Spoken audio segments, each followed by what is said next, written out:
Once upon a time, there lived a girl named Nyota. She lived with her two sisters, Amani and Zuri, in a very small hut by the lakeside. Nyota was a very calm and intelligent girl who loved her family deeply. One day, when Nyota was 10 years old, her family noticed that she suddenly stopped speaking, and all efforts to make her speak yielded no positive results. Her parents took her to several herbalists and healers, believing that Nyota might have stopped speaking due to an ailment. But no one could figure out why she never spoke again. Several years passed, and Nyota's family had become accustomed to her silence. One early morning, during the planting season, Nyota's parents were preparing to go to the farm when suddenly Nyota spoke up and told them not to go to the farm that day. Everyone was in complete shock, as they had not heard her voice in years. Her parents were puzzled and asked why Nyota was preventing them from going to the farm, especially during the planting season. However, Nyota remained silent, seeing that she refused to tell them why. Her parents proceeded to the farm, as they had many crops to plant. On their way to the farm, a very large tree fell and crushed them both to death. Before the news broke about their parents' deaths, Nyota was at home, crying profusely, and her sisters did not know why. A short while later, news reached their household of the tragic death of their parents, who would have been alive if they had heeded Nyota's warning. Nyota's sisters were now filled with fear, as they questioned why Nyota suddenly told their parents not to go to the farm that morning. Did she know that this would happen? They approached Nyota to ask, but their questions were met with complete silence. What they did not know was that their sister Nyota could see the future. As they mourned the death of their parents, they could not shake the thought that their sister Nyota might be possessed. Fear crept in, and Amani and Zuri began to keep their distance from Nyota. Every day, they would leave the house very early in the morning before Nyota woke up and returned very late at night when they believed Nyota would be asleep. They avoided their sister as much as they could until one fateful day, Amani and Zuri returned home very late at night and noticed that Nyota was not in bed. They searched for her everywhere, but she was nowhere to be found. This got them worried, as Nyota had never been away this late at night. They stayed up all night waiting for her to return, but Nyota never returned. By morning, Amani and Zuri searched around the village, but their sister was nowhere to be found. They immediately began to regret how they treated their sister after their parents' death and hoped she would return home soon. While searching for Nyota, they got information about a powerful seer who lived in a neighboring village. This seer was said to be the most powerful around, so Amani and Zuri decided to journey to the neighboring village in search of the seer. They wanted to consult the seer to know the whereabouts of their sister Nyota. On their way to the seer's hut, they came across a very old woman sitting by the side of the path. They quickly rushed to find out what was wrong with her, and the old woman told them that she was too weak to walk and needed help getting home. Seeing that it was almost dark, Amani and Zuri decided to assist the old woman to her hut, which was a long distance from where they met her. When they arrived at the old woman's hut, it was already dark, and the old woman pleaded with them to sleep over, as it was too dark for them to continue their journey. The sisters agreed and stayed over at the old woman's hut that night. By morning, Amani and Zuri bid the old woman farewell and continued their journey to meet the powerful seer.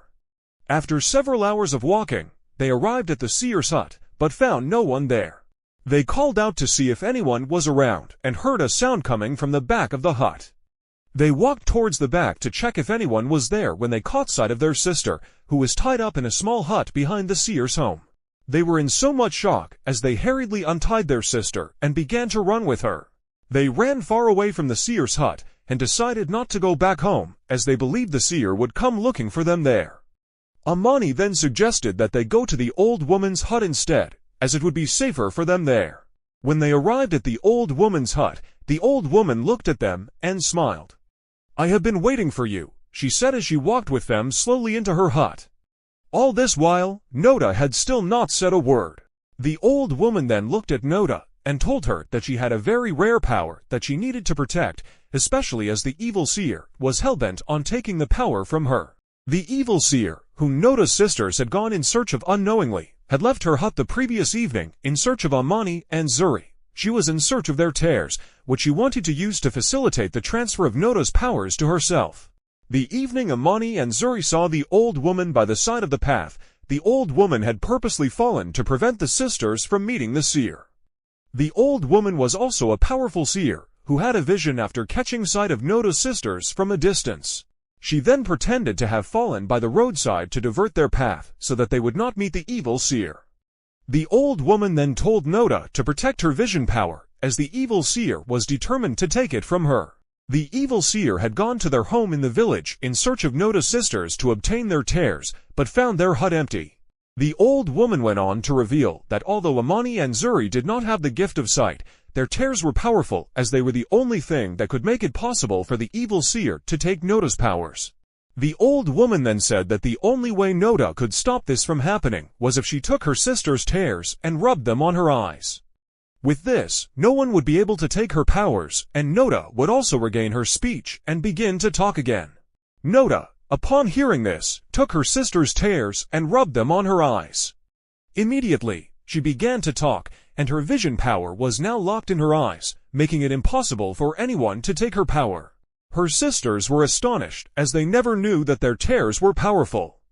They were so grateful to the old woman and thanked her for guiding and saving them. Knowing that no one would be able to take Nota's powers now, the sisters set out on their journey back to their village. On their way, they caught sight of the evil seer, who was shocked to see Nyota free with her sisters.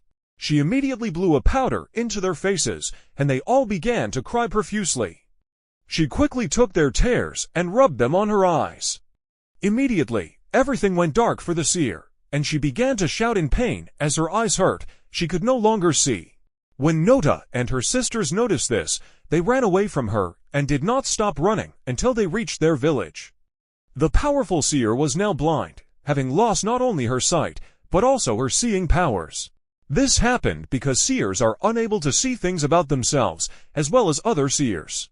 This was why the evil seer was unable to see that Nyota had sealed her eyes before she attempted to steal her power. That was how Nyota and her sisters survived the evil seer, who remained blind all her life without her seeing powers. Nyota also began to speak and soon learned how to control her vision power.